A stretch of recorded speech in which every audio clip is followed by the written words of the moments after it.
Hi, I'm Jay. And I'm Lisa. And in this video, you're going to hear and see references to the JLT oil separator. Well, we're excited to announce that as of December 2021, all JLT oil separators will now be J&L oil separators. Same great product with a different name. Thank you for your purchase. We're going to walk you through the install of the JLT oil separator for your 1.5 turbo Civic. Included in the JLT oil separator kit is this oil separator, mounting bracket, 2 mounting screws, mounting bolt, zip tie, PCV hose, and hose clamp. Tools needed for installation is light oil for lubrication, flathead screwdriver, Phillips head screwdriver, pair of needle nose pliers, and a 10mm socket, ratchet, and extension. First thing we're going to do is take the bracket and the can, the screws that were supplied with the kit, get those together.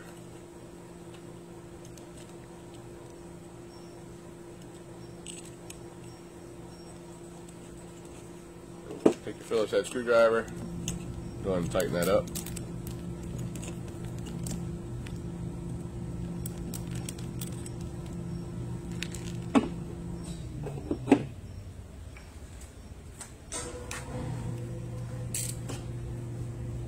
And take your separator and your mounting bolt to the car, and we're going to loosen this 10mm bolt that's on the corner of the coolant reservoir.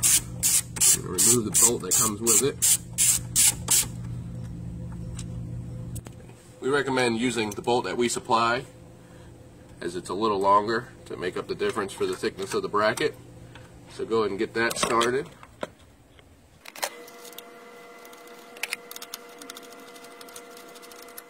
And just use some care before you tighten it down to make sure you're clearing these small vacuum lines, and also the bracket is not touching the AC line.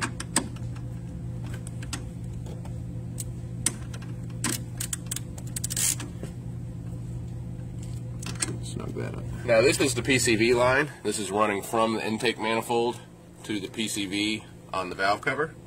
So this is the line we're going to want to interrupt for the can. So first step we're going to do is we're going to slide this spring clamp loose at the valve cover connection.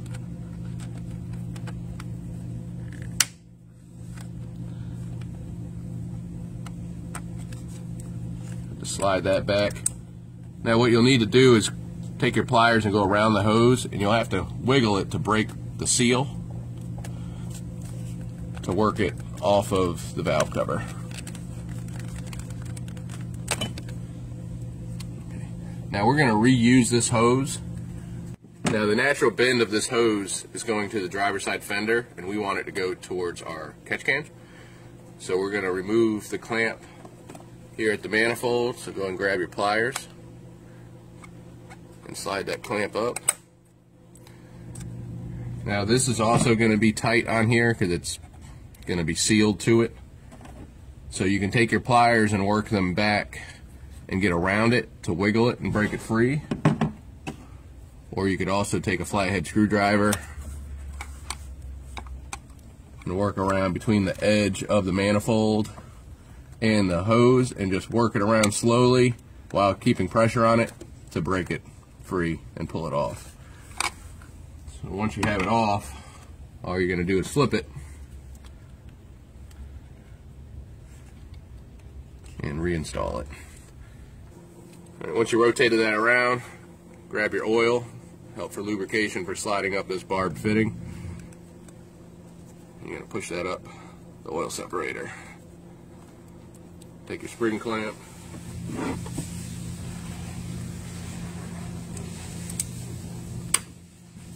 and slide that up.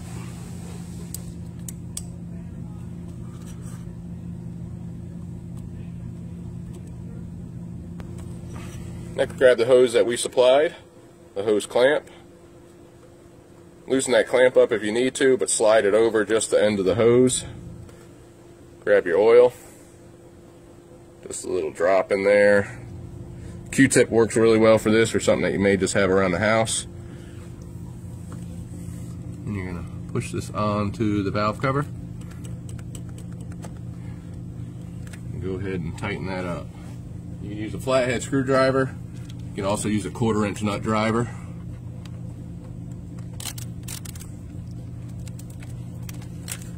It's plastic, so it doesn't need to be very, very, very tight, just tight enough to seal air.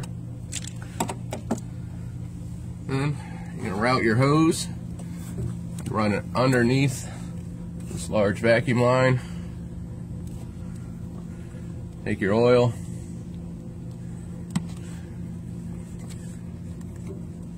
and push that onto the can.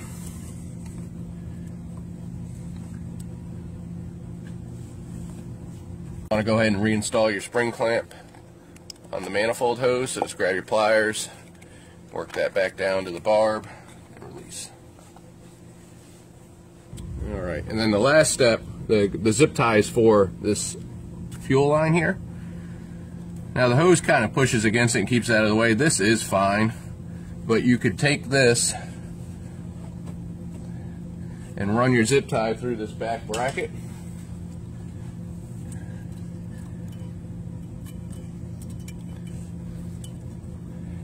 And just tie it up loosely.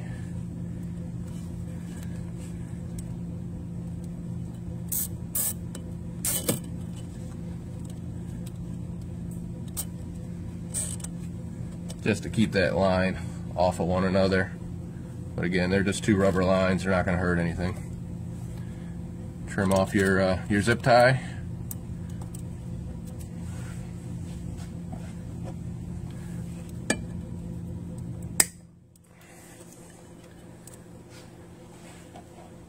That completes your install.